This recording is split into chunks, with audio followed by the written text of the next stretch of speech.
கீழே விழுந்து அடிபட்டது எல்லாமே சந்திராவோட கனவு தான். யோசிச்சு பார்த்து பயந்து போறாரு. அப்புறமா அபூர்வாவை கூப்பிடுறாரு. அவங்க ஏதோ கல்யாண வேலை பார்த்துட்டு இருக்கிற மாதிரி தெரியுது. நீ என்ன கல்யாணத்துக்கு ரெடி ஆகிட்டு இருக்க? நான் எப்படி நிப்பாட்டுறதுன்னு பார்த்துட்டு இருக்கேன் அப்படிங்கிறாரு சந்திரா. எப்படி நிப்பாட்டுறதுன்னு அப்புறம் பார்த்துக்கலாமாம்மா, அதுக்கு வேற பிளான் இருக்கு.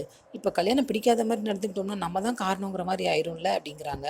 இந்த பக்கம் ககன் வீட்டில் சாரதா சூசைட் அட்டம் பண்ணுறதுக்கு முன்னாடி கேபி சொன்ன வார்த்தையெல்லாம் ஞாபகம் வச்சு அழுதுகிட்டே இருக்காங்க. நீ இல்லாத வாழ்க்கை எனக்கு வேணாம், அதுக்கு நான் செத்தே போயிடுறேன் அப்படின்னு சொல்லி அதை நினச்சி கண்ணீர் வடிக்கிறாங்க. அடுத்து மெஹந்தி ஃபங்க்ஷனுக்கு வந்துட்டு போகிற ககனை பார்த்து கிருஷ்ணா பேசுகிறாரு. அவர்கிட்ட பேசுகிற ககனுக்கு இஷ்டமே இல்லை. இந்த கல்யாணம் நடக்கணும்னு நான் ரொம்ப ஆசைப்பட்டேன்டா.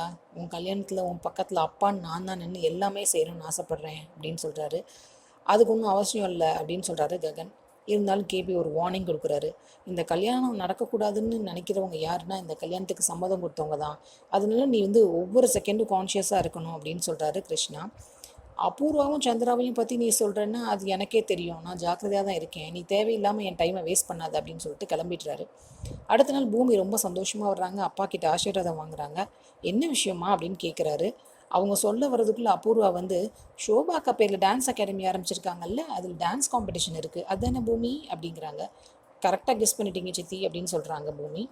டான்ஸ் அகாடமி வச்சு அம்மாவுடைய ஆசையை நிறைவேற்றி கலை சேவை செஞ்சு சொத்தெல்லாம் அழைச்சி ரோட்டு மேலே வர வச்சுட்டே நேரம் பயப்படுறாங்க அப்படின்னு சொல்லிட்டு, இப்போ உங்கள் எல்லாருக்கும் நான் ஒன்று சொல்கிறேன். அம்மாவுடைய ஆசையை நிறைவேற்றுறது எவ்வளோ முக்கியமோ அந்த அளவு நம்ம வீட்டில் இருக்கிற எல்லாரையும் பத்திரமா பாதுகாக்க வேண்டியது முக்கியம் அப்படின்னு சொல்கிறாங்க.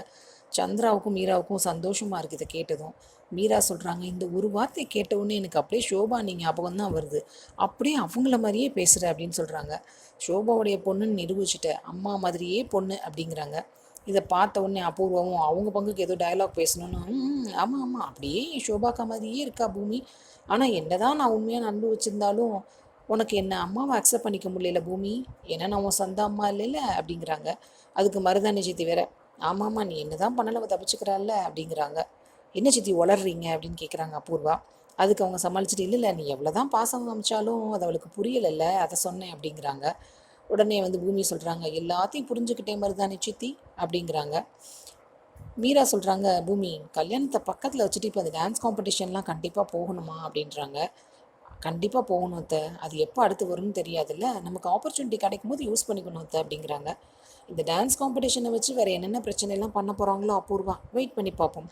சீரியல் அப்டேட்ஸ்க்கு எங்கள் சேனலை சப்ஸ்கிரைப் பண்ணுங்கள். மீண்டும் அடுத்த அப்டேட்டில் சந்திப்போம்.